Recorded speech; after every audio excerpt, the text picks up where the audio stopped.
والسلام علی خاتم النبیین وعلی آلہ واصحابہ اجمعین۔ حمد و ثنا صرف اللہ کی ذات کے لیے ہے جو تمام طاقوں کا طاق اور جو تمام جفتوں کا جفت ہے، اور درود و سلام ختمی مرتبت صلی اللہ علیہ وآلہ وسلم کی ذات اقدس پر جس کی رشد و ہدایت کا آفتاب زوال سے نا آشنا ہے۔ غلامی میں گھٹ کے رہ جاتی ہے کہ جوئے کم آب، غلامی میں گھٹ کے رہ جاتی ہے کہ جوئے کم آب، اور آزادی میں بحر بے کراں ہے زندگی۔ میں آپ کو ذرا ماضی کے پرسپیکٹو میں لے کے جانا چاہوں گا، اس لیے کہ آپ کو بات کی سمجھ نہیں آئے گی کہ ہم غلام تھے، غلام ہیں اور غلام رہیں گے، اور ایسا کیوں ہوگا۔ جنگ پلاسی سے اس کی ابتدا ہوتی ہے۔ انگریز جہاں بھی گیا ہے اس نے وہاں کے ہی وسائل کو استعمال کیا ہے اور وہاں کے ہی لوگوں کو استعمال کر کے وہاں پر قبضہ کیا ہے۔ جنگ پلاسی میں برٹشر کی تعداد صرف 750 تھی، اور باقی تمام کے تمام انڈین سپاہی تھے یا ان کے ساتھ ملے ہوئے ٹریڈر تھے۔ یہ دوسری جنگ عظیم جب اختتام پذیر ہوئی تو ملکوں پر قبضہ کرنے کا طریقہ کار بدل گیا۔ بدل کیسے گیا کہ اداروں کے ذریعے، ہم اسے اسٹیٹ ہالو آؤٹ کہتے ہیں۔ اسٹیٹ ہالو آؤٹ ایک نئی اصطلاح ہے کہ کوئی اسٹیٹ اپنے کھوکھلے پن کا شکار کیسے ہوتی ہے۔ ریاست 3 طریقوں سے کھوکھلے پن کا شکار ہوتی ہے۔ جب ہم اپنی ریاست کے اختیارات نجی کمپنیوں کو منتقل کرتے ہیں، اور پھر آپ لوگوں پر کارپوریشنز جو کارپوریٹ باڈی ہوتی ہیں وہ حکومت کرتی ہیں، وہ ملٹی نیشنل ہو یا نیشنل ہو۔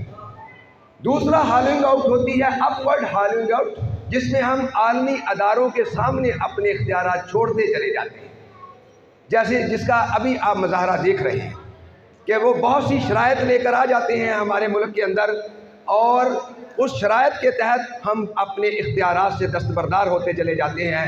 ہماری خارجہ پالیسی ایک انڈیپینڈنٹ پالیسی نہیں رہتی، ہماری معاشی پالیسی ایک انڈیپینڈنٹ پالیسی نہیں رہتی، حتیٰ کہ ہماری زبان اپنی زبان نہیں رہتی۔ کسی سوسائٹی کی انٹیگریشن کے لیے یہ بہت ضروری ہے کہ کوئی بھی ریاست جو ہے اس کی ایک زبان ہو۔ اب ہماری زبان کا آپ دیکھ لیں، ہم عدالتی طور پر انگریزی زبان استعمال کرتے ہیں، اور ہماری آفیشیل لینگویج بھی انگلش ہی ہے۔ ابھی تک ہم اردو کو اپنی قومی زبان کی حیثیت سے وہ وقار اور وہ عظمت عطا نہیں کر سکے کہ ہم اپنا کاروبار اس پر چلا سکیں۔ یہی حال ہماری معاشیات کا ہے۔ پاکستان نے ایک ویلفیئر اسلامک اسٹیٹ بننا تھا، جس کو بعد میں آنے والے لوگوں نے تھیوکریٹک اسٹیٹ بنانا چاہا، یعنی وہ چاہتے تھے کہ یہ ایک ملائیت زدہ ریاست بن جائے۔ ملائیت زدہ ریاست ایک محدود خیالات کی مالک ہوتی ہے، جبکہ اسلام کا ویلفیئر اسٹیٹ کا کانسیپٹ جو ہے وہ بہت وسیع و عریض ہے۔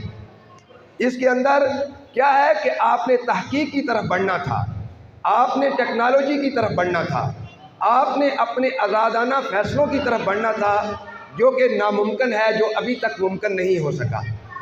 ہمارے ملک کے اندر بیرونی طاقتوں کا اثر و رسوخ اور اس کی باقیات ابھی تک موجود ہے۔ کیا ہمارا جوڈیشل سسٹم انگریز کی باقیات نہیں ہے؟ کیا ہمارا بیوروکریٹک سسٹم انگریز کی باقیات نہیں ہے؟ کیا ہمارا اسکولنگ کا نظام جو ہے وہ لارڈ مکالے کا دیا ہوا نظام تعلیم نہیں ہے؟ کیا ہمارا موجودہ جو تمام کا تمام سیاسی ڈھانچہ ہے اس کے اندر وہ انگریز کے پٹھو ہی موجود نہیں ہے، جو پہلے بھی اس ملک کے ساتھ غداری کرتے رہے اور بہت سے حریت پسندوں کے لیے انہوں نے اس زندگی کو تنگ کرنے کی کوشش کی؟ وہی ذیلدار، وہی جاگیردار، وہی وڈیرے جن سے آزادی کا مطلب در حقیقت اکنامک آزادی ہوتا ہے، یعنی معاشی آزادی۔ معاشی آزادی کیا ہے؟ اگر آپ معاشی طور پر آزاد نہیں ہیں تو آپ کوئی آزاد نہیں ہیں۔ آپ کے ملک میں جاگیردارانہ نظام کو نافذ رکھا گیا، آپ کے ملک کے اندر پھر وہ بڑھ کر وہی جاگیردارانہ نظام بعد میں کیپٹلزم کی شکل اختیار کر گیا۔ ٹھیک ہے، میں آپ کو بتا دوں ایک تھوڑا سا، میں آپ کو ایک ٹرم کا حوالہ دیتا جاؤں، سوشل ڈارونزم۔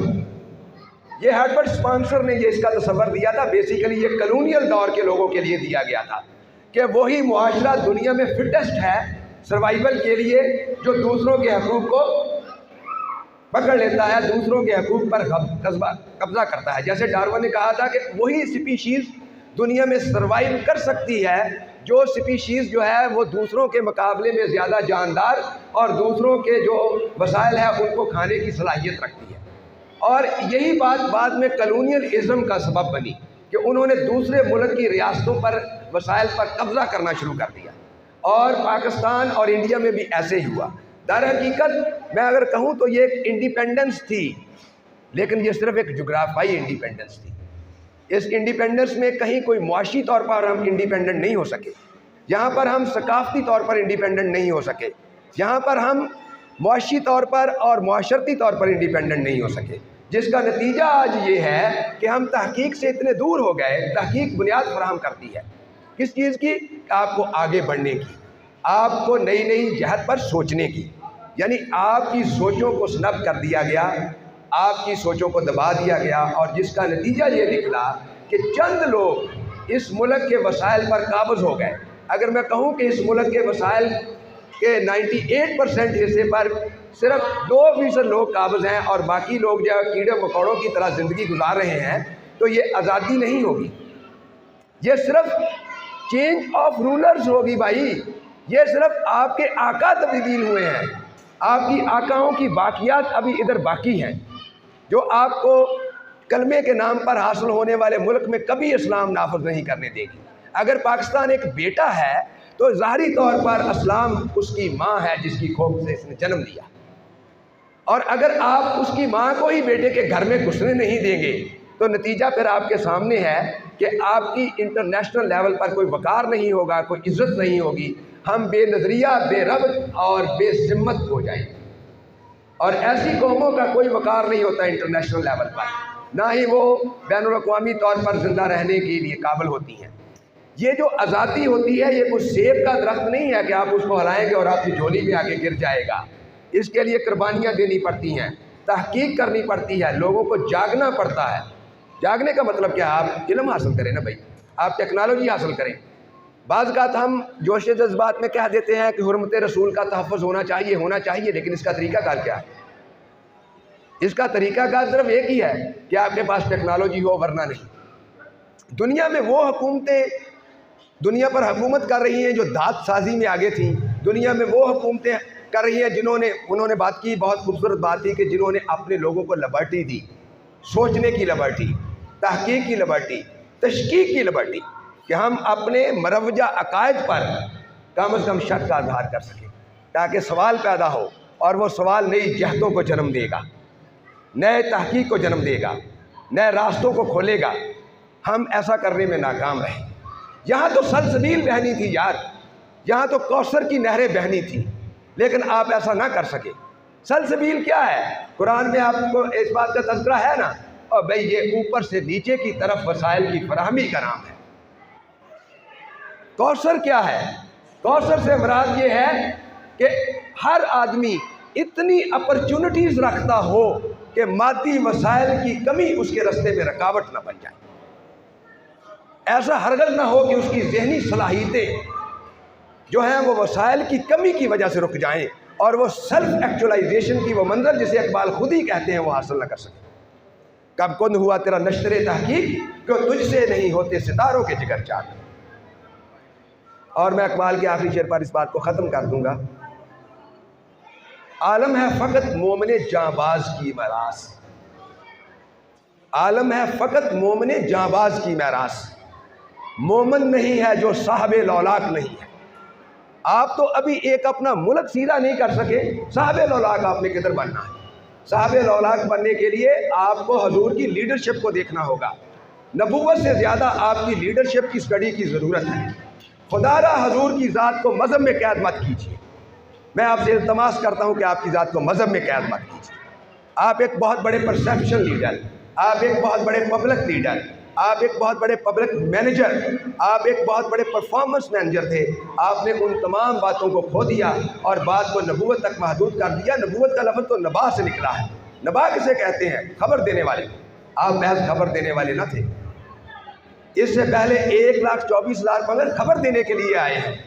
یہ وہ پہلا لیڈر تھا جس نے ایک نظریے کو پکڑا اور اس پر ایک کنگڈم آف ہیون، خدائی ریاست کھڑی کر دی، جہاں پر بلال حبشی سے لے کر عمر فاروق تک اور عمر فاروق سے لے کر عثمان غنی تک تمام لوگ برابر تھے، اور عظمت اور رفت کا معیار جو تھا وہ تقوی کی بنیاد پر کھڑا تھا، خاندانی عصبیت اور خاندانی تفاخر کی بنیاد پر نہیں۔ اس کا مطلب ہے کہ ہمیں مکمل آزاد ہونے کے لیے خاندانی تفاخر، جھوٹی نخوت اور ان تمام بتوں کو بھی توڑنا ہوگا۔ رسول اللہ کی وہ تقریر یاد رکھیں، جب مکہ فتح ہوا تو آپ نے کیا کہا تھا کہ آج آپ لوگوں کے جھوٹے نخوت، آپ کے تکبر، آپ کا تفاخر، یہ اللہ کے عاجز بندے محمد کے قدموں کے نیچے ملیا میٹ ہے۔ اس کا مطلب یہی تھا کہ بلال جیسا آدمی کعبے کے چھت پر کھڑا ہو کر اذان دے رہا، تو اس کا مطلب کیا ہے کہ وہ سسٹم جس میں یہ کمتر ترین تھا آج بلند ترین بنا کر کھڑا کر دیا، صلاحیتوں کی بنیاد پر آج اس کو بلند ترین بنا کر کھڑا کر دیا ہے۔ وہ سسٹم اب ختم ہو گیا جس میں طبقاتی تقسیم موجود تھی۔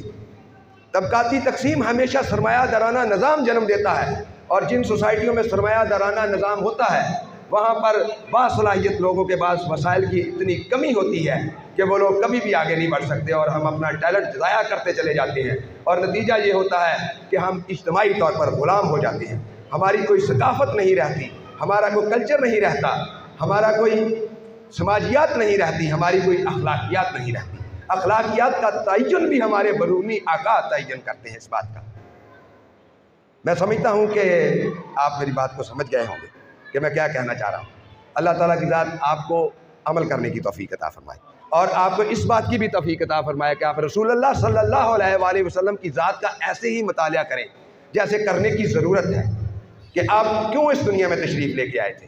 عرب کا معاشرہ آپ کی آمد سے پہلے کیسا تھا؟ اس سے تو بدتر ہی تھا۔ انہوں نے ٹھیک کر دیا نا، ادھر اتنی سیاسی پارٹیاں مل کے ٹھیک نہیں کر پا رہی۔ اس کا مطلب ہے ایک دفعہ پھر جائزہ لینے کی ضرورت ہے۔ مذہب کا بہت اہم رول ہوتا ہے لوگوں کی موٹیویشن میں، اور اس موٹیویشن کو سمجھیں۔ رسول اللہ صلی اللہ علیہ وآلہ وسلم ہمارے لیے فقط ایک نبی نہیں بلکہ ہمارے لیے سورس آف موٹیویشن بھی ہونی چاہیے، جیسے انہوں نے کیا، اور جیسے انہوں نے ایک ریاست کو کھڑا کیا جس ریاست کے اندر معاشی، عدالتی اور سماجی انصاف موجود تھا۔ کسی شخص کو وسائل کی بنیاد پر اونچ نیچ حاصل نہیں تھی۔ اللہ تعالیٰ آپ کا حامی و ناصر۔